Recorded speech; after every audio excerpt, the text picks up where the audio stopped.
শুধু ৭০ অনুচ্ছেদ নয়, মত প্রকাশের স্বাধীনতা নিশ্চিতে রাজনীতিবিদদের মানসিকতার সংস্কার প্রয়োজন বলে মত দিয়েছেন আইন ও সংবিধান বিশেষজ্ঞরা। সরকারের সঙ্গে দ্বিতীয় দফা রাজনৈতিক সংলাপে ৭০ অনুচ্ছেদ সংশোধনে রাজনৈতিক দলগুলোর ঐকমত্যের প্রতিক্রিয়ায় তারা এমন মত দেন। দলীয় শৃঙ্খলা বজায় রাখতে এই অনুচ্ছেদের প্রয়োজনীয়তা রয়েছে বলেও মত দেন কেউ কেউ। গত ১.৫ দশক একচ্ছত্র ক্ষমতার খেসারত হিসেবে গেল ৫ই আগস্ট পতন ঘটে আওয়ামী লীগ সরকারের। অভিযোগ রয়েছে, শেখ হাসিনার স্বৈরশাসক হয়ে ওঠার নেপথ্যে সবচেয়ে বড় ভূমিকা ছিল সংবিধানের ৭০ অনুচ্ছেদের, যেখানে বলা হয়েছে দলের বিপক্ষে ভোট দিলে সংসদ সদস্যের আসন শূন্য ঘোষণা করা হবে। জীবনের সব আয়োজন এখানেই একসাথে। এমন বাস্তবতায় ঐকমত্য কমিশনের সঙ্গে দ্বিতীয় দফা সংলাপে শর্ত সাপেক্ষে ৭০ অনুচ্ছেদ সংশোধনের পক্ষে মত দিয়েছে বিএনপি সহ সবগুলো রাজনৈতিক দল। আমরা একমত হতে পেরেছি বা অধিকাংশ দল একমত হয়েছে। তবে সংবিধানের ৭০ অনুচ্ছেদের প্রয়োজন ও অপপ্রয়োগ নিয়ে মিশ্র প্রতিক্রিয়া জানান আইন ও সংবিধান বিশেষজ্ঞরা। পার্লামেন্টে যারা যায় সবচেয়ে ভালো লোকেই যায় তাও তো না। তো এখন আমার দলের লিডারের বা তার নীতিতে আমার বললো না, আমি কইলাম যে না, আমি ওই দিকে চলে গেলাম। সুতরাং এইটাকে প্রোটেক্ট করার জন্য এই ৭০ আর্টিকেলটা করা হয়েছে।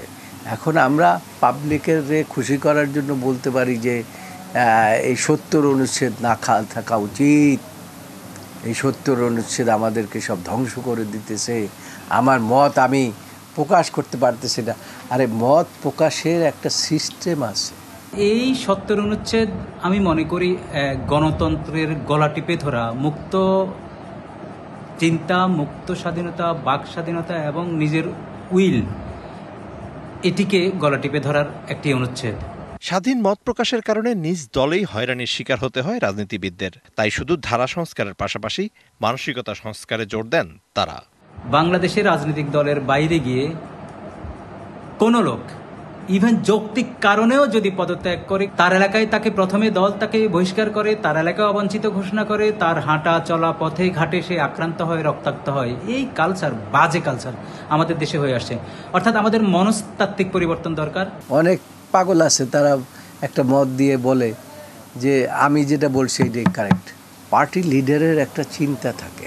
আপনি বললেন যে ওর চাইতে আমার বয়স অনেক বেশি, আমার মন্ত্রী না বানাইয়া কেন লিডার অমুকের মন্ত্রী বানালো, যা আমি থাকবো না এখানে, আমি ক্রস করে ফেললাম। এই সমস্ত সিস্টেম একটা ওয়েলফেয়ার স্টেটের জন্য ভালো নাই।